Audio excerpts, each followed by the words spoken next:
Welcome. I'm E.G. Marshall. Welcome to the sound of suspense, the fear you can hear. For the next 52 minutes, we're going to take you into the world of mystery, into the world of terrifying imagination. The story you are going to hear concerns a question which has been asked since the first men on Earth were born and died. Is there a life after death? Is there a way to return from the grave? And if there is, can we come back in the body of a living creature? Even one that has claws instead of fingernails? Here is one chilling answer. Dr. Singh, you have to tell me. Could my wife have come back as a bird? A sparrow, something like that?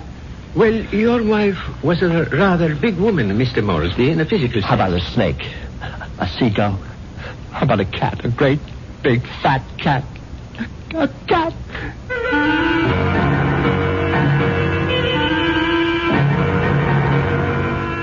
Our mystery drama, The Return of the Moresbys, was written especially for the Radio Mystery Theater by Henry Slessor and stars Patrick O'Neill. I'll be back shortly with Act One.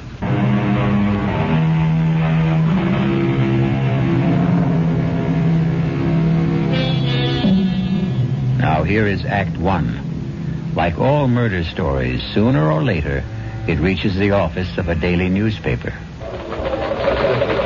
You wanted to see me, Chief? You bet I want to see you, Prouty. Come in and shut that door. I bet I know what it's about. That story I filed on Richard Moresby, right? I got a flash for you, Prouty. This is a newspaper office, not a fiction magazine. You take this story of yours and see if you can sell it to Weirdo Digest or something. But get it off my desk. Now, wait a while, Max. I know it's offbeat, but I thought I handled it with a kind of a light touch. Stories about murder can't be handled with a light touch, not on this paper. But it's accurate. I mean, this is exactly what the guy Moresby told me, just before he died. Well, he must have been out of his head. He asked for somebody to hear his story. That's how I got to meet him. I was at the hospital covering that subway accident. Now, that story made sense to me. Nothing but nice, clear facts. But this nonsense... Please, let me tell you about this guy. Maybe you'll change your mind. All right, what about him? Well, for one thing, he was a real distinguished-looking guy. The only thing peculiar about him was his eyes. His eyes? Yeah.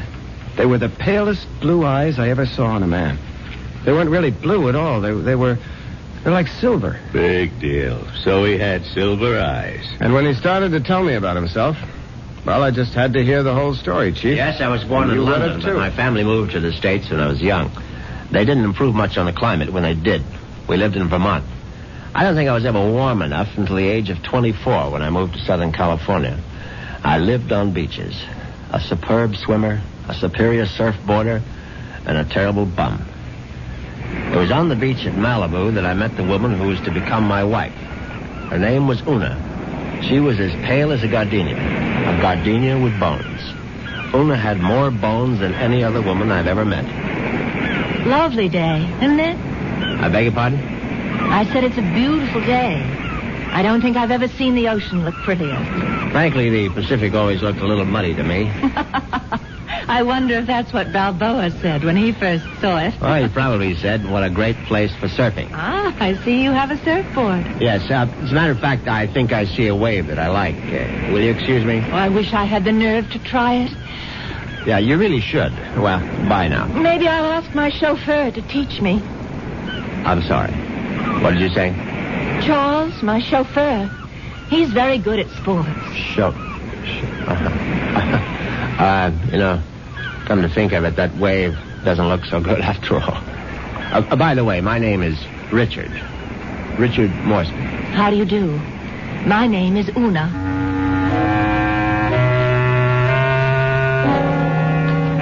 Una Vandermeyer. That was her name. As soon as I realized that she was from the Vandermeyer family, she didn't seem half as bony as she did before. In fact, not only did I become accustomed to Una's appearance, I was even able to tolerate her inane conversation. Can't you just feel the mystery of the stars, Richard? Sometimes I feel their vibrations as if they're trying to communicate with me. Do you ever feel that?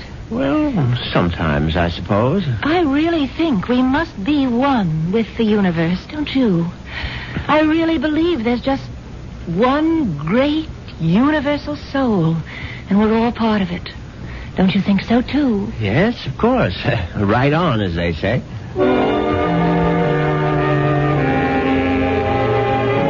You see what I mean? She talked that way all the time, from the first day of our honeymoon. Well, it was a fine honeymoon just the same. It lasted a whole year on the beaches of the Caribbean, on the French Riviera. I got browner and browner. Una got freckles. Finally, we returned to our home in Los Angeles and settled down to a quiet, comfortable marriage.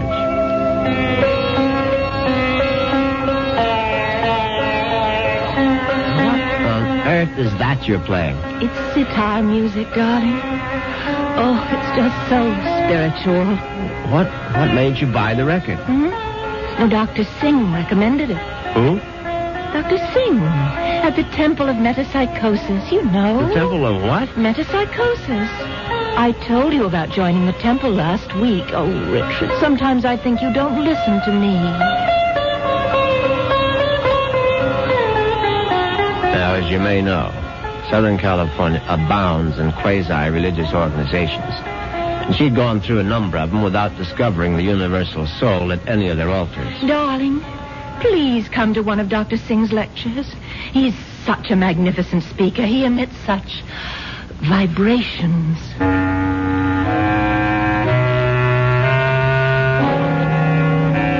And I went. You see what an obliging husband I was? And actually, it turned out to be more interesting than I thought. The temple itself was unpretentious, and Dr. Singh was an impressive man. And when he spoke, I realized why his message had such appeal for Una, because he preached a doctrine that combined eternal life with a love of small animals. The soul is immortal. The soul cannot die. The soul, upon leaving the body, must make its passage elsewhere. There is a science called eschatology, which deals with the last four things: death, judgment, heaven, and hell.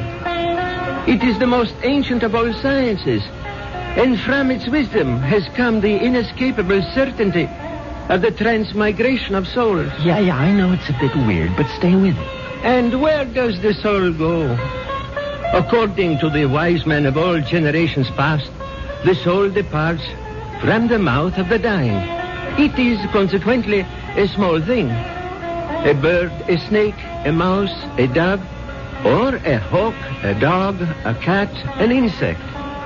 For these small creations of God are empty vessels placed upon earth for only one purpose: to house the departing souls of humanity, so that they need not wander forever in a trackless eternity. Yeah, it's pure rot, of course.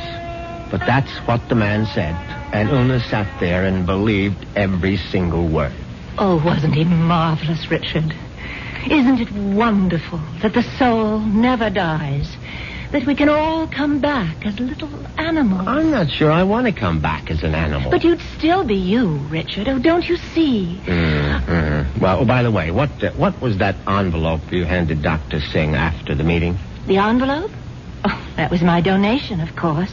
Your donation to the temple? Yes, to support the work of Dr. Singh, to open other temples around the world. Well, how much money was in the envelope? Now, what does it matter, Richard? I'm just curious. $2,000. Una, you go to that temple once a week. Do you always give that kind of donation? Oh, it's all in a very good cause, Richard. Well, in an equally good cause, that of finding out exactly how much of my wife's money was supporting this nonsense, I sneaked a look at Una's checkbook. The answer astonished me. Not only had my wife put more than $30,000 into Dr. Singh's collection plate, she had also donated some $20,000 more to various institutions for the care and feeding of cats, dogs, and birds. It was so kind of you to honor us with a visit, Dr. Singh. I know how terribly busy you are. On the contrary, you were kind to invite me to your lovely home. Oh. Now tell me, Dr. Singh, what determines the kind of animal one becomes when the soul escapes after death? Mrs. Moresby, that is a question which has baffled wise men for countless generations. But isn't it possible to do, well, research? Yes, Mrs. Moresby. I don't doubt that we could find the answer to such great questions if only we had the proper resources. But, unfortunately, that would require money. A great deal more money than the movement has at present. Well, it seems to me you don't do badly.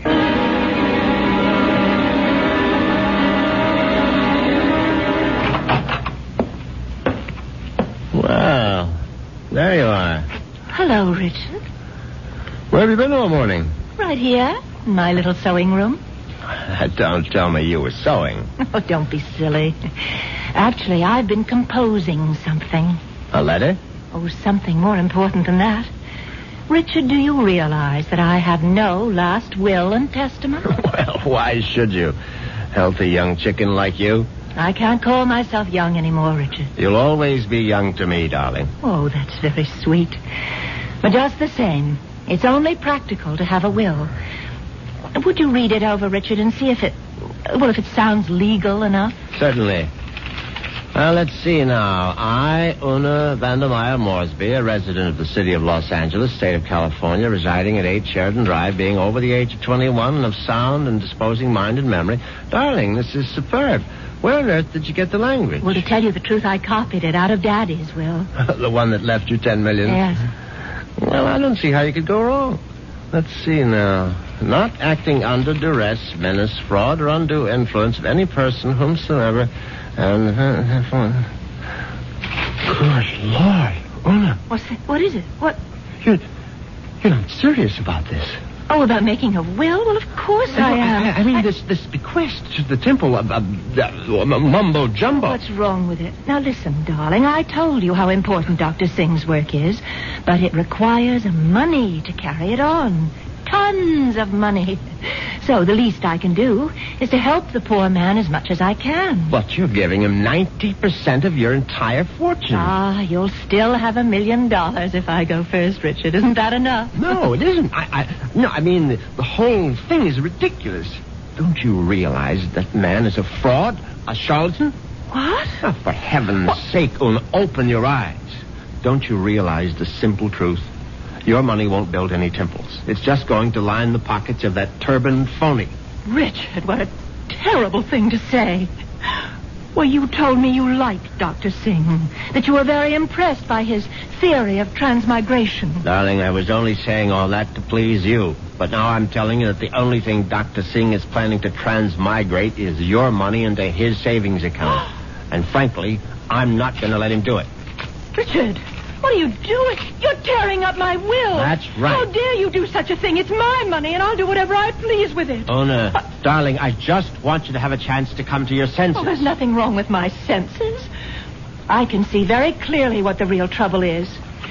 If I didn't leave a will, all my money would go to you, wouldn't it? Well, naturally, I'm your husband. You don't have any other relatives. And that's why you're acting this way. It's just plain and simple greed. Una, listen to me. No, it's all right. It's all right. I'm glad you tore up that will, Richard, because I realize now that I was quite wrong.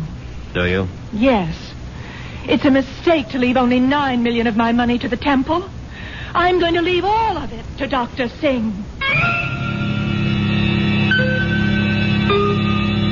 When Una actually drafted that incredible document and called our attorney for a Monday morning appointment, I realized that I had to do something very drastic before the weekend was over. I had to kill my poor, misguided wife. I had to make her one with the universe.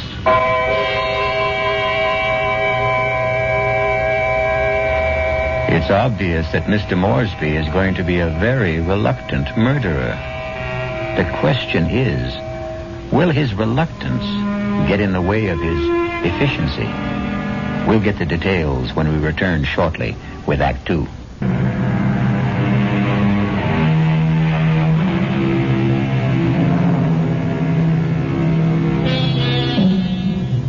let's return to Richard Moresby.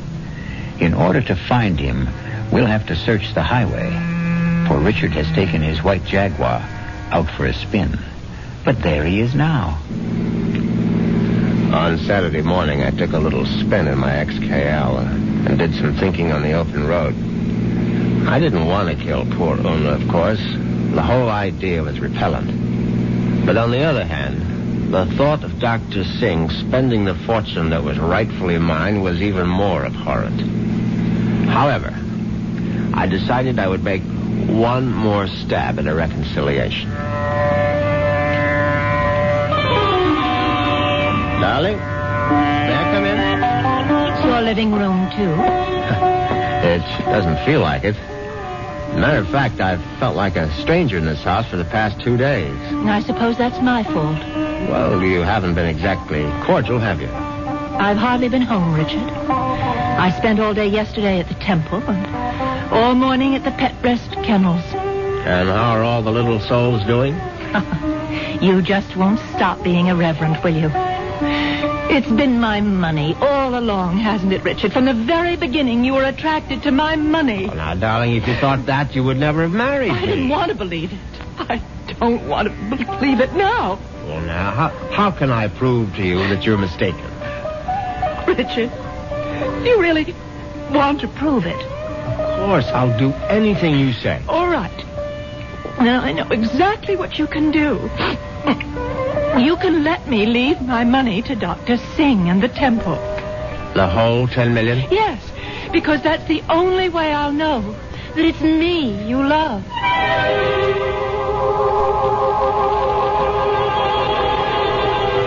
Well, you can't say I didn't try. But Una's decision now left me with absolutely no alternative.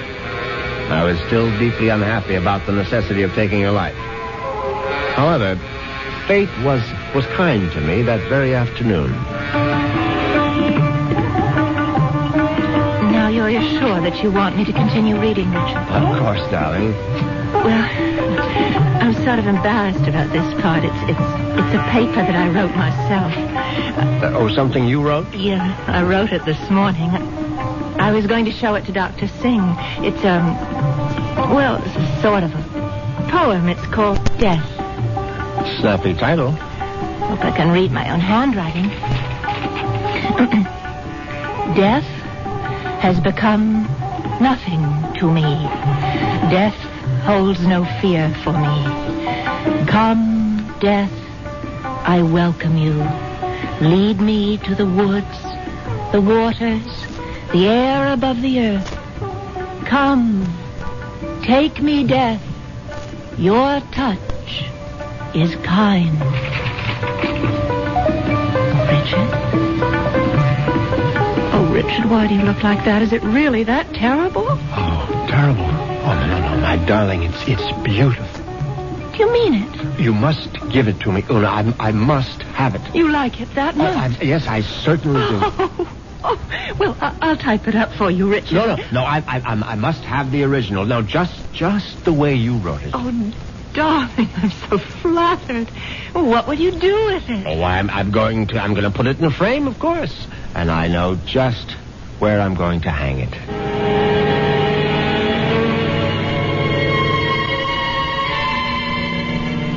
Yes, I could hardly believe my ears. Una had written her own suicide note in her own handwriting. It was truly karma at work. Now there was no question of failure, and no longer any need for delay. Oh, what a lovely idea this was, Richard. Candlelight dinner for two. Yes, I thought you'd enjoy it. So sweet of you to handle the whole menu with cook. You spoil me shamefully.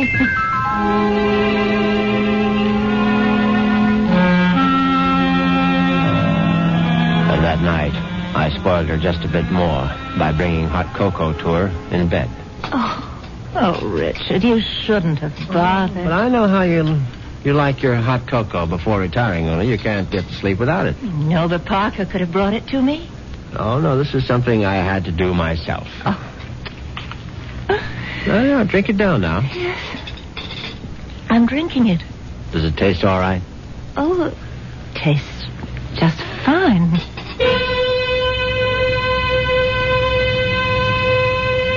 Now, that was very good news, because I'd prepared the hot cocoa myself, and I had no idea whether 25 melted sleeping pills would seriously affect the flavor.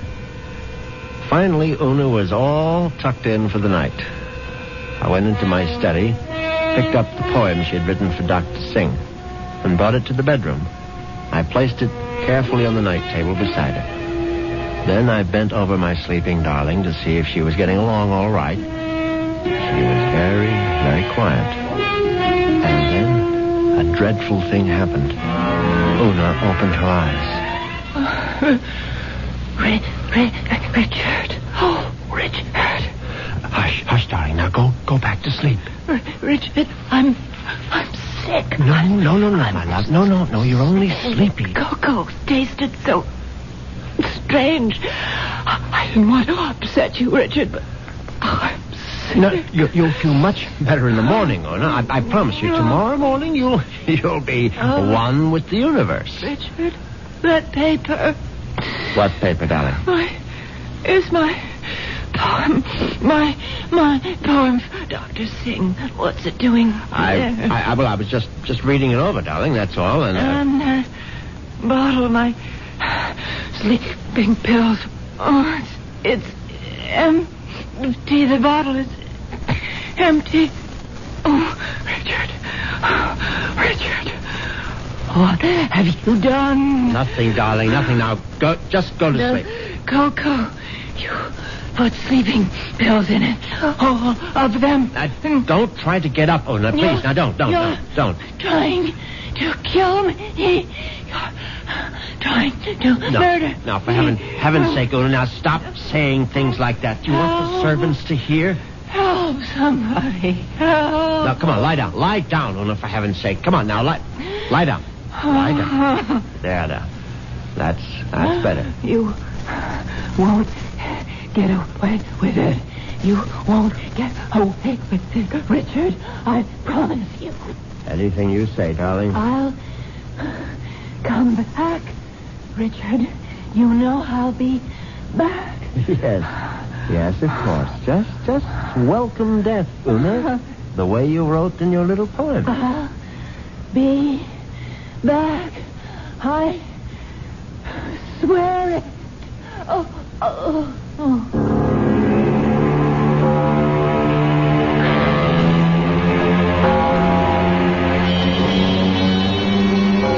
The funeral was held 2 days later. It was a magnificent occasion, of course.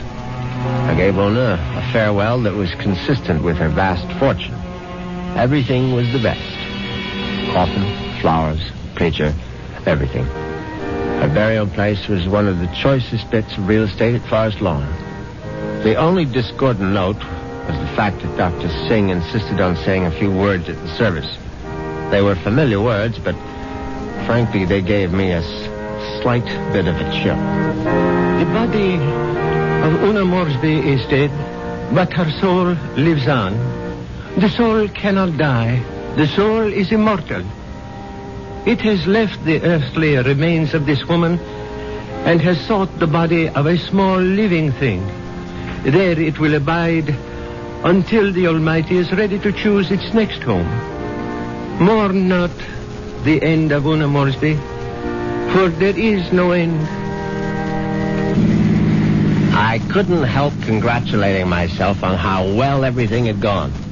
When I called for medical attention the night of Una's death, the physician was only too ready to declare her a suicide. The police had to be informed, naturally, and they, too, agreed with the doctor's verdict. Una had died by her own hand, and she had died without a will. There was simply no question that the matter would be probated in my favor. Suddenly I realized I was not only rich, but a rich widower. What vistas opened for me? What the devil? Look out, you stupid mongrel! Dog trying to get run over. I admit I was shaken up by it. It was sort of a coincidence, you know? Right after the funeral and all that.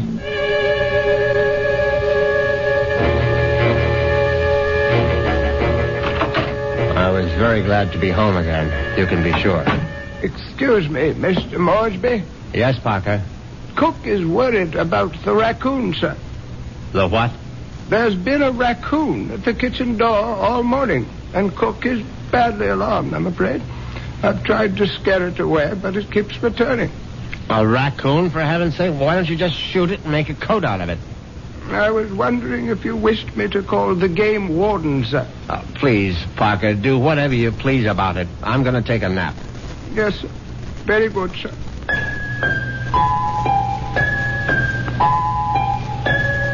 I went upstairs at once, undressed, and got into bed. It was a warm day, and yet I found myself cold. I got out the electric blanket and soon felt very cozy indeed.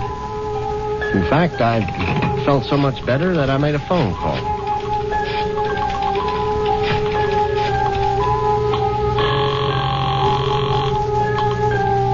Hello. May I speak to Rachel? Thank you very much. Hello, Rachel? Yeah, who's this? Rachel, you probably don't even know my name, but it's Moresby, Richard Moresby. Who? You met me at the club numerous times. I'm the rather distinguished-looking gentleman who sits at the table on the far right corner. Oh, yeah, well, that's not my station. Yeah, I know it isn't, and I've always regretted it. Frankly, I would have enjoyed my lunches at the club even more if you had served them. Listen, I'm pretty busy right now. Well, what I wanted to find out was if you're busy this evening. Oh, what'd you have in mind? Oh, a little, quiet dinner, perhaps? Is that all you had in mind? Why don't we just wait and see? I can pick you up outside the club whenever you're free. Yeah, how I know it's you. I mean, I'm still not sure which gentleman you are. I'll be sitting in an XKL Jaguar. Do you think you'll recognize it? A Jag? I get off at 6:30. See you then.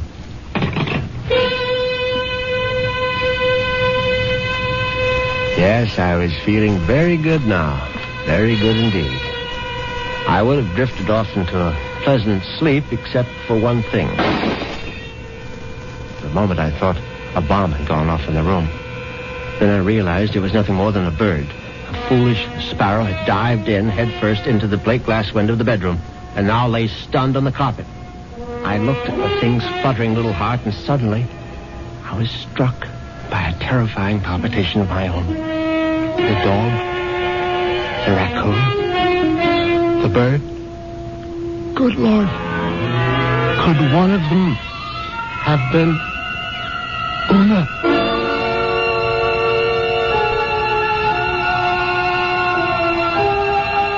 Has Una Moresby returned from the grave? Nonsense. Such things don't really happen.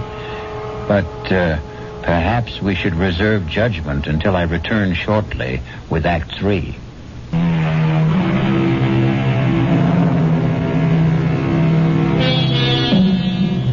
Now let's see if common sense has returned to our hero.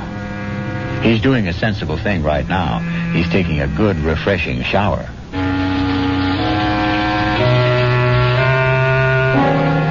By the time evening came, I was feeling better. All my peculiar notions about Una's animal reincarnation seemed ludicrous as I stood in front of the shaving mirror. I thought about the delicious young woman that was waiting for me at the club.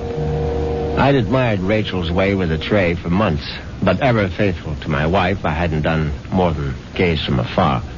But now, things were going to be different. Yes, who is it? It's Parker, sir. Yes, come in, Parker. It's all right. Excuse me, sir. A bit of emergency in the kitchen. Well, what is it? A snake, sir. A what? Cook insists that there's a snake curled up in the telephone wire. Oh, that's ridiculous, Parker. Cook says it's there, Mr. Moresby. They do get into the house sometimes. Well, tell Cook she's seeing things. Tell her to stop nipping at the cooking sherry, and she'll soon stop seeing snakes. Yes, sir. What was that? I would guess it was Cook, sir. Oh, for heaven's sake, go down and see to it, Parker. I'll try, sir.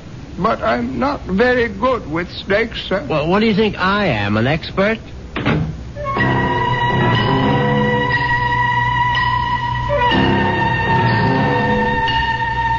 But that wasn't the end of it. 10 minutes later, Parker was back upstairs saying that the snake had left the kitchen and run into the living room. No, I suppose snakes don't run, they slither.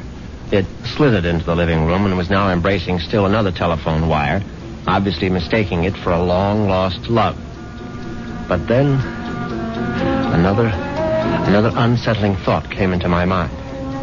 What if the snake... No, that was ridiculous. Hello? Hi. Is this Mr. Moresby? Yes, who's this? Rachel, from the club. Oh, yes, Rachel, what is it? Listen, could you make it 6 instead of 6:30? I'm trying to sneak out a little early. Yes, fine, I'll be there as soon as I can.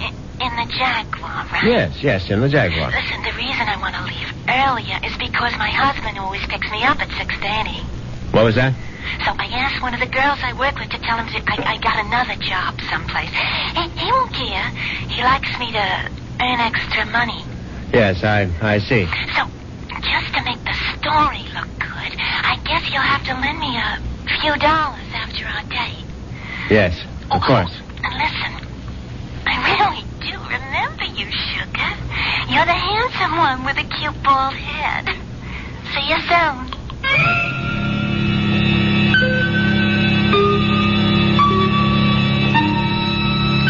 As it happens, I have a very full head of hair. But distressing as Rachel's telephone call was, an even more disturbing thought intruded. The snake was in the telephone wire. What if the snake had been trying to listen in on the extension phone? I knew the idea was absurd, but I couldn't help a superstitious shiver of dread. In fact, I was so troubled that I decided to forego my date with Rachel, the waitress. It wouldn't matter anyway. She'd be angry at some man at the club with a cute, bald head. The next day, I did the only thing that really relaxed me. I went to the beach. It proved to be an excellent idea. I stretched out on the golden sand and let the sun warm me. I listened to the waves beating against the shore. I listened to the haunting cries of seagulls circling overhead. Suddenly I was aware that the gulls which had been hovering over the water were now hovering over me. Now, instead of the cries being sad and plaintive, now they seemed menacing. I stood up hastily, but the gulls seemed to be increasing in number. I saw their sharp, pointed beaks, their raking claws. They were predators, of course. How many times had I seen them swoop into a dive and snatch up some poor fish out of the sea? And there was one seagull in particular. Its beady eyes seemed to be staring at me. No, it was my imagination, of course. I wasn't a fish. I was a man, but just the same, I found myself running down the beach. Running for dear life. And that's when I knew it was time to see a doctor.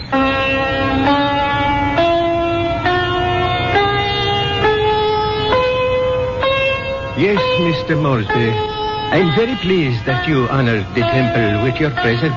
I'm grateful that you're willing to see me, Dr. Singh. I realized that, well, you had a disappointment. A disappointment? I'm afraid I don't understand. I know my wife made certain promises to you concerning her will. I believe she mentioned some modest donation. She wasn't in her right mind, of course. I mean, when she took those sleeping pills. Yes, it was very sad. I trust that she has found the peace and happiness that she sought. Frankly, that's what I wanted to talk to you about. I mean, about whether you really believe that my wife is, well, that she's some kind of animal right now. But of course I believe it, Mr. Moresby. I don't merely believe. I'm positive. When your wife passed from this world into the next, her soul made its escape.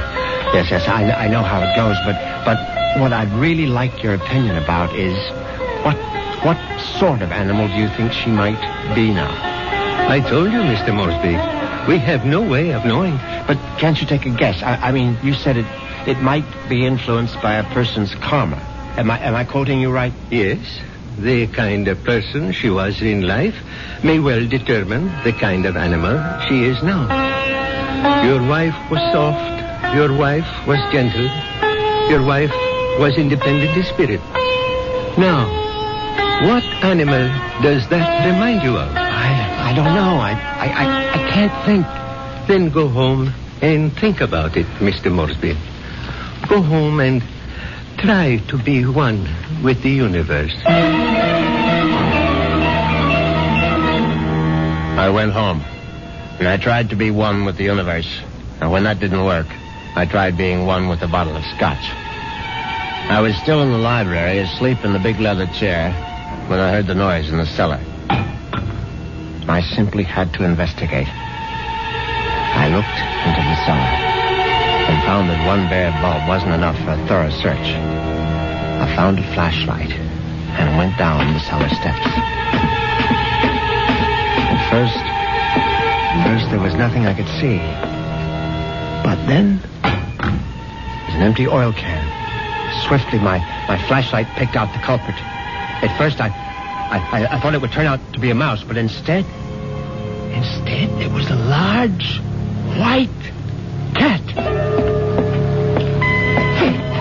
I don't like cats. I never have. Skulking, cynical creatures.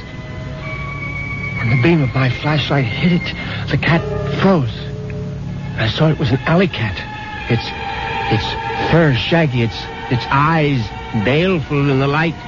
It was fat, and yet it was bony, too. I said scat, but it didn't scat. Instead, it started to walk toward me. And I knew for certain what Dr. Singh had meant. I knew for certain I was looking at the reincarnation of my wife. As soon as that hideous apparition howled at me, I made a cowardly dash for the cellar door.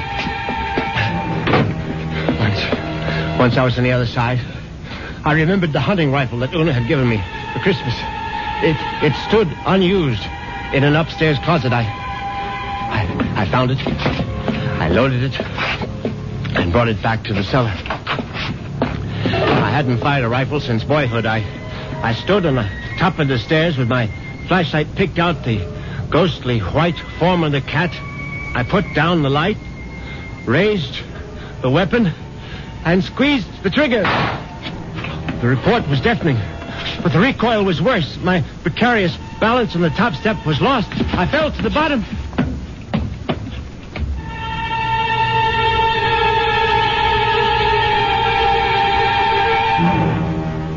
I tried to get up again, but the pain in my right leg was agonizing. I found out later that it was broken. But the cat was still alive. And it was regarding me at eye level now. Its fur matted with plaster dust. Its eyes filled with hatred. I tried to crawl toward my fallen rifle. Just as I saw the creature advancing toward me, I screamed, "Una!" My hand was on the rifle now, grasping it too quickly in my panic. My fingers touched the trigger. The rifle went off again.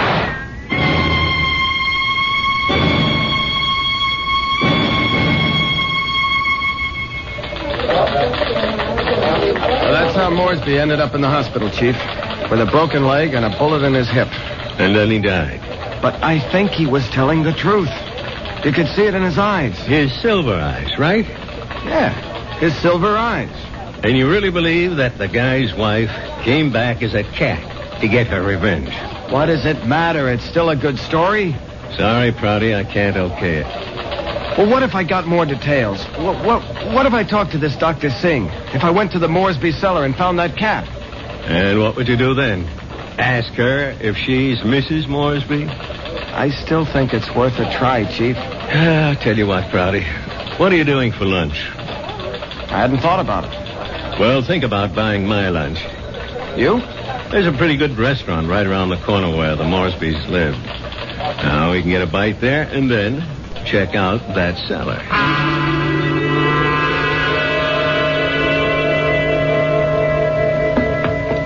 So, this is where it happened, huh? Moresby fell from these steps when he fired that rifle. Hey, you can still see the plaster dust where the bullet hit. Yeah, I see it. But I don't see any white cat. It might be hiding someplace. Or it might be a figment of his imagination. Maybe so. Hold it. Did you hear something? No. Listen. There it is. Look. It's a cat, all right. And it looks like it just found its supper. Oh, that mouse is still alive. Yeah, but not for long. Look at it squirm. He's eating it. Yep. And there goes your mouse. Oh, my God. What's the matter, Prouty? Never see a cat eat a mouse before? Chief, did you see that mouse? Sure I saw it. But didn't you notice something? Like what? Its eyes. Chief, did you ever see a mouse with eyes like that? They were so pale blue, they were almost silver.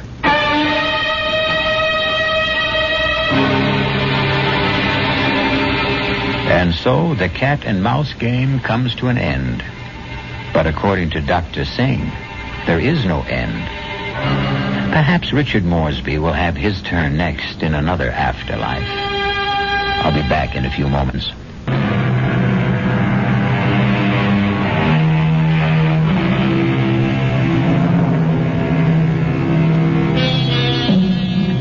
Do you believe in reincarnation?